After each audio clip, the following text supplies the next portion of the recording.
Hi friends, good morning. இன்றைக்கி செவ்வாய்க்கிழமை, முருகன் துணை. அதுக்கப்புறம் பார்த்திங்கன்னா வாசலில் பூ பூத்துருந்ததுங்க. மல்லிகைப்பூ நேற்று ஒரு பூ பூத்துருந்துச்சு, இன்றைக்கி 2 பூ. வாசனை சும்மா செம்மையாக இருந்ததுங்க. வாசனை அவ்வளோ வாசனை, கம கம கமன்ட்டு. ஒரு மல்லி பூத்துருந்தாலும் அந்த வாசல் பக்கம் அவ்வளோ ஒரு வாசனையாக இருந்துச்சு. சரின்னு பறிச்சிட்டு வந்து சாமிக்கு வச்சுட்டேன். அதுக்கப்புறம் அடுப்பில் ஃபஸ்ட்டு பால் தாங்க வச்சேன். பாலை வச்சுட்டு பாலும் காய்ச்சி வச்சுட்டேன். காஃபி கேட்குறவங்களுக்கு காஃபி கொடுத்துக்கலாம் அப்படின்ட்டு. நெல்லிக்காய் ஜூஸ் போட்டு வச்சிடலாம், மார்னிங் வெறும் வயிற்றில் குடித்தாலும் சரி, இல்லை டிஃபனுக்கு அப்புறம் குடித்தாலும் சரி அப்படின்னு சொல்லிட்டு நெல்லிக்காய் ஜூஸ் போட்டு வச்சுட்டேன். இதில் வந்து 2 பெரிய நெல்லிக்காய் சேர்த்துக்கிட்டேன். ஒரு துண்டு இஞ்சியும் ஆட் பண்ணிக்கிட்டேன். புதினா, கருவேப்பிலை இதுவும் ஆட் பண்ணிக்கிட்டோம். புதினா பார்த்தீங்கன்னாக்கா புத்துணர்ச்சியாக இருக்கிறதுக்கு நல்லா இருக்குங்க. காலையில் காட்டியும் இந்த மாதிரி வெறும் வயிற்றில் புதினா மிக்ஸ் பண்ணி குடித்தோம் அப்படின்னாக்கா ரொம்பவே நல்லது. வயிற்றில் உள்ள புண்ணெல்லாம் ஆற்றிரும், அவ்வளோ நல்லது. கருவேப்பிலை பேசிக்காகவே எல்லாருக்குமே தெரியும். கருவேப்பிலை எந்த அளவுக்கு நம்ம ஹெல்த்துக்கு ரொம்பவே நல்லது அப்படிங்கிறது பேசிக்காக எல்லாருக்குமே தெரிஞ்ச ஒரு விஷயம். ஸோ இதை வந்து நல்லா மிக்சியில் போட்டு நல்லா அரைச்சிட்டு அதுக்கப்புறம் அதை நல்லா வடிகட்டி எடுத்தாச்சு. வடிகட்டி எடுத்துகிட்டு பார்த்திங்கன்னா கொஞ்சமாக தான் நான் உப்பு சேர்த்துக்கிட்டேன். ரொம்ப அதிகமாகலாம் உப்பு சேர்க்கக்கூடாது. அதனால் கொஞ்சமாக உப்பு சேர்த்துட்டு ஹாட் வாட்டர் மிக்ஸ் பண்ணிக்கிட்டேன். எதுக்கு ஹாட் வாட்டர்னால், மார்னிங் வெறும் வயிற்றில் குடிக்கிறதுனால சம்டைம்ஸ் சில பேருக்கு சளி பிடிக்க சான்சஸ் இருக்குது. அதனால் ஹாட் வாட்டர் மிக்ஸ் பண்ணி குடித்தோம் அப்படின்னாக்கா சளி பிடிக்காது. நான் வந்து அதில் வந்து வீட்டில் உர ஊற்றி வச்ச மோர் இருந்தது. ஸோ அதில் ஒரு 2 டீஸ்பூன் அளவுக்கு சேர்த்து மிக்ஸ் பண்ணிக்கிட்டேன். அதுக்கப்புறம் பார்த்திங்கன்னா ஜூஸ் ரெடி ஆகிடுச்சு. யார் வேணாலும் குடிங்க, இல்லைனா காஃபி குடிக்கிறதுனா குடிங்க, இல்லை டிஃபனுக்கு அப்புறம் வேணாலும் ஜூஸ் குடிச்சிக்கோங்க அப்படின்னு சொல்லிட்டு போட்டு வச்சுட்டேன்.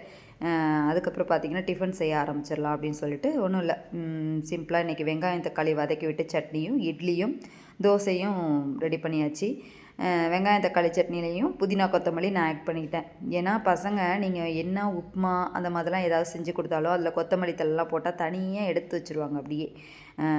அதனால் வந்துட்டு இந்த மாதிரி நம்ம வந்து சட்னியோடு மிக்ஸ் பண்ணி அரைச்சி நம்ம ஃபுட்டில் கலந்து கொடுத்துட்டோன்னா பசங்களும் சாப்பிட்ருவாங்க.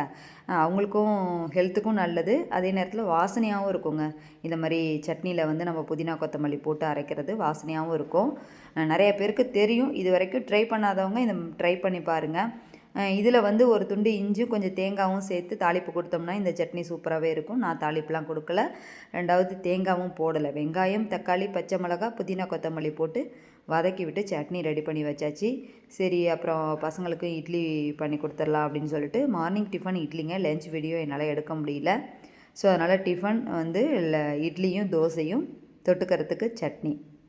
அதுக்கப்புறம் பார்த்திங்கன்னா நம்ம வீடியோ வந்து ஃபுல்லும் பாருங்கள். லைக் பண்ண மாட்டேங்கிறீங்க, லைக் பண்ணுங்கள், சப்ஸ்கிரைப் பண்ணுங்கள், எங்களுக்கு சப்போர்ட் பண்ணுங்கள். ஓகே ஃப்ரெண்ட்ஸ், அடுத்து பார்த்தீங்கன்னாக்கா பாப்பாவுக்கு ஸ்நாக்ஸ் என்னம்மா வேணும்னு கேட்டேன். பனானா கேட்டாங்க. சரி, பனானா வந்து நான் அப்படியே வெறுமனையாக கொடுக்க மாட்டேன். பனானா வந்து கட் பண்ணிவிட்டு அதுக்கப்புறம் அதில் வந்து ஹனி மிக்ஸ் பண்ணி கொடுப்பேன். இது வந்து பியூர் ஹனிங்க, இது நல்லாயிருக்கும். சரி, நான் வந்து தெரிஞ்சவங்க ஒருத்தவங்க கொடுத்துருந்தாங்க, அதில் வாங்கி நான் ஸ்டோர் பண்ணி வச்சுக்கிறது. இது வந்து 1 வருஷம் ஆனாலும் சரி, எப்போவுமே ஹனி வந்து கெட்டே போகாது. இப்போ நீங்கள் கடையில் உள்ள ஹனினாக்கா அது உறைஞ்சிரும். நான் ஏற்கனவே ஒரு வீடியோ போட்டிருப்பேன்.